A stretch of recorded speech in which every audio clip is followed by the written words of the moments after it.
Welcome to the Black Slate Bulletin 2020. The Black Slate is an independent, nonprofit public relations consultant, fundraising and advertising agency serving metropolitan areas in America as a public service since 1972. Brothers and sisters, the November 3rd election will prove to be one of the most significant elections in American history, and the quality of life for the majority of black and middle to low-income families. We are not in a fight for a Democratic ticket to take the White House, regardless of the historic reality it entails. We are in a fight, the same fight our ancestors were involved in shortly after their emancipation.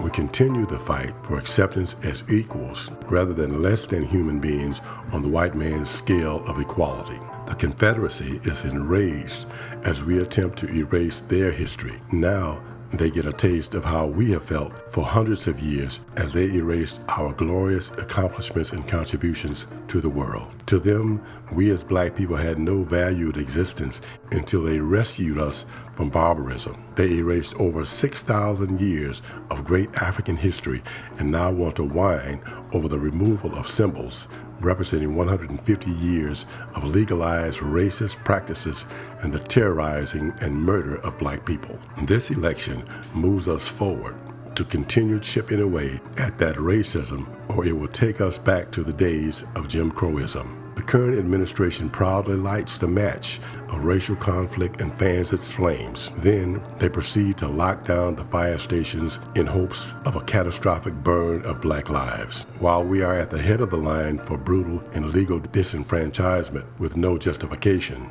others are right behind us. Other people of color, any woman with a backbone and a brain, and the middle class are all targeted for second-class citizenship. The Republican Party has given this administration free rein to do whatever it takes to ensure corporate America and its white-dominated male leaders stay in charge and rich. They're turning away and being complacent to a man who brags about grabbing vaginas because he is rich is despicable. Being silent while their leadership calls people of color as those from shithole countries is shameful and disgraceful. Yet no one white or black person would say, "Excuse me, but the founders of this country came out of the shithole jails and dungeons of Europe." There is no law too sacred to break by this administration. There's no jail time for breaking laws for this administration. You can play around and pretend that it does not matter which party is in charge if you want to.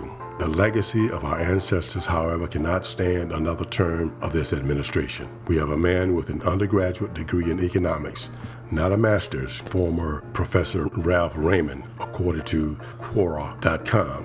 In business, as he likes to say, with no medical background, Trump wants to suggest how to treat the world's most deadly virus. Drink some disinfectant. Our people are dying disproportionately. For that reason alone, Trump and his Republican lackey-slackies have to go. This election, though political, in fact, is not political. This election is about removing a man that is not a nice person. This election is about removing a man that supports evil ideas. This election is about removing a man that can't even hold the Bible right side up. Vote straight Democratic. Vote early and vote the Black Slate. Trying to make it real compared to what